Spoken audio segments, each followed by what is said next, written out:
Ոչ են կանոն ձեզ ակտիվորեն մասնակցել ու որպես զվարթնոցի բնակիչներ դուք տեղակ եղեք, որ Մայր Հայաստանի ծրագրում առանձնահատուկ տեղ է հատկացված այն Սատանյանի կոչված հատվածի,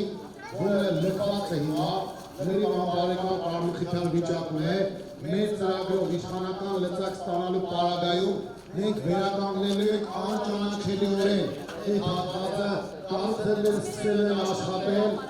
մարդիկ նորմալ հանգստի գոտին այդտեղ ստանալու, այդպես որ կոնկրետ զվարթնոցները շատ մեծ շահերով են մատնալու Մայր Հայաստանի հաղթանակի պարագայում։ Նույնիսկ ես կոչ ենք անում անպայման մասնակցել, ծանոթանալ մեր ծրագրերի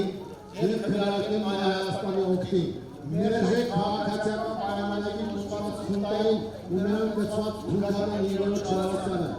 որովհետև սա նաև համազգային խնդիր է։ Այնպես որ մեր քրեատիվիտետը համար 4-ն է, սիրելի զվարթնոցի բնակիչներ։ Եկեք ևս մեկ անգամ ողջունենք մեզ հետևող քաղաքացիներին, որոնք ապրել ես տեսնում բազմաթիվ երեխեք խաղալու տեղեր չունեն, այս անբարեկարգ վիճակն է, մենք այս ամեն ինչը վերականգնելու ենք և ձեզ հնարավորություն ենք տալու նորմալ արժանավայել ապրելու համար։